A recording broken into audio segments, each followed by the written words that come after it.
Bismillahirrahmanirrahim. Assalamualaikum warahmatullahi wabarakatuh. Alhamdulillah wassalatu wassalamu ala rasulillah wa alihi wa ashabihi wa man wala. Pada Dr. Imam Mawardi yang semoga dirahmati Allah Subhanahu wa taala dan teman-teman sekalian yang semoga dirahmati Allah Subhanahu wa taala, perkenankan kami untuk mempresentasikan hasil dari pembahasan kelompok kami yang berjudul kelompok pengajaran personal atau The Personal Family. Ya, makalah ini disusun untuk memenuhi tugas mata kuliah pengembangan model pembelajaran kontemporer dengan dosen pengampu Dr. Imam Mawardi Magister Agama. Makalah ini disusun oleh yang pertama Zulfa Indah Wahyuningrum, kemudian saya sendiri Agis Muzaki, kemudian Arif Nugroho. Belakang dalam penyusunan masalah ini adalah pengembangan contoh pembelajaran yang tepat pada dasarnya bertujuan untuk menciptakan kondisi pembelajaran yang memungkinkan siswa dapat belajar secara aktif dan menyenangkan sehingga peserta didik dapat meraih yang akan terjadi belajar secara prestasi yang optimal. Dalam proses kegiatan pembelajaran, seorang guru sebelumnya pasti akan mempersiapkan lebih dahulu apa-apa yang akan disampaikan kepada siswanya. Kemudian dengan menyusun persiapan pengajaran atau rencana pembelajaran. Dalam gerombolan pembelajaran personal akan terjadi korelasi yang sehat serta akrab antara guru dan siswa, juga antara peserta didik serta siswa tersebut. Adapun rumusan masalah pada pembahasan kali ini adalah apa pengertian dari pembelajaran personal, kemudian apa pengertian dari pembelajaran tidak langsung, kemudian apa pengertian pelatihan kesadaran, kemudian apa pengertian pertemuan kelas. Penulisan ini disusun untuk dan bertujuan untuk mengetahui pengertian pembelajaran personal, mengetahui pengertian dari pembelajaran tidak langsung, mengetahui pengertian pelatihan kesadaran, dan mengetahui pengertian pertemuan kelas. Kegunaan penulisan ini adalah dengan penulisan ini diharapkan dapat memberikan pemahaman mengenai model pembelajaran personal yang memiliki beberapa tujuan. Yang pertama adalah menuntun siswa untuk memiliki kekuatan mental yang lebih baik dan kesehatan emosi yang lebih memadai dengan cara mengembangkan kepercayaan diri dan perasaan realistis serta menumbuhkan empati pada orang lain. Kedua, meningkatkan proporsi pendidikan yang berasal dari kebutuhan dan aspirasi siswa sendiri, melibatkan semua siswa dalam proses penentuan apa yang akan dikerjakannya atau bagaimana cara ia mempelajarinya. Ketiga, mengembangkan jenis-jenis pemikiran kualitatif tertentu seperti kreativitas, ekspresi pribadi.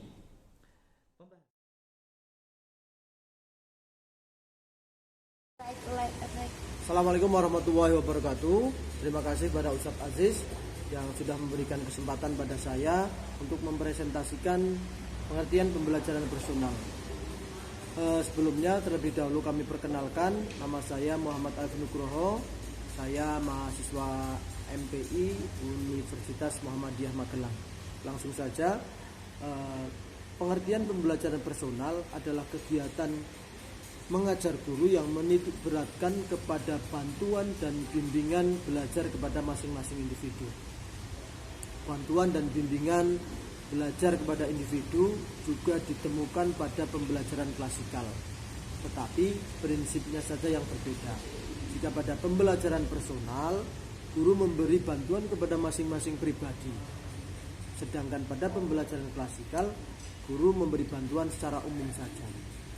Model pembelajaran personal ini menjadikan pribadi siswa itu menjadi lebih bagus, lebih bisa mampu membentuk hubungan yang harmonis, serta mampu memproses secara efektif. Melalui model ini juga, guru akan menjadi lebih dekat dengan siswa. Kedekatan guru dengan siswa akan semakin baik, sehingga memiliki kualitas interaksi yang lebih baik. Dengan interaksi yang lebih baik, maka siswa akan semakin meningkat. Melalui model ini juga, guru harus berupaya bagaimana menciptakan suasana kelas yang kondusif, suasana kelas yang menyenangkan, sehingga peserta didik atau siswa merasa bebas dalam mengaktualisasikan dirinya.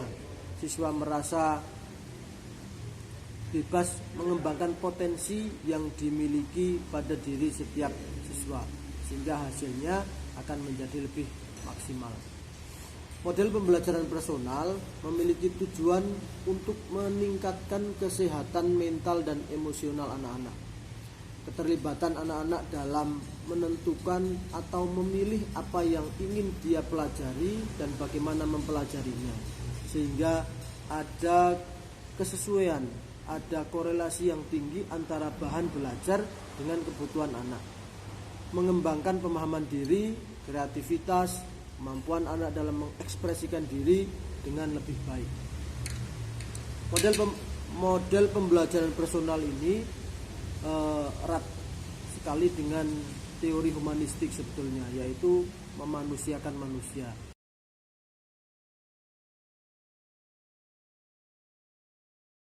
Atas kesempatannya, berikutnya saya akan menjelaskan tentang pembelajaran tidak langsung atau non-directive. Pembelajaran ini adalah model pembelajaran yang sudah dilaksanakan di kurikulum ke-13 maupun kurikulum merdeka.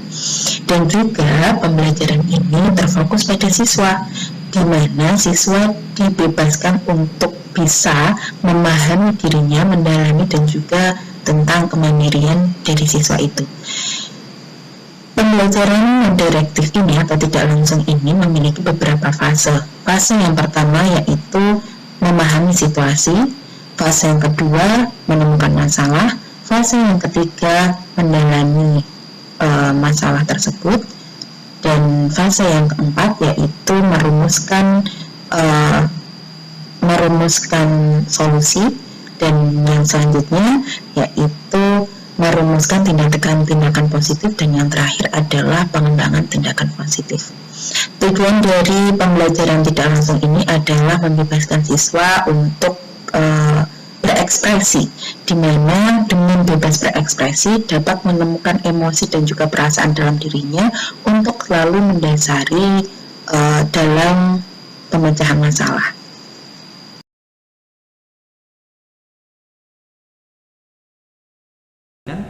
Pengertian ketiga yaitu pengertian pelatihan kesadaran atau awareness training.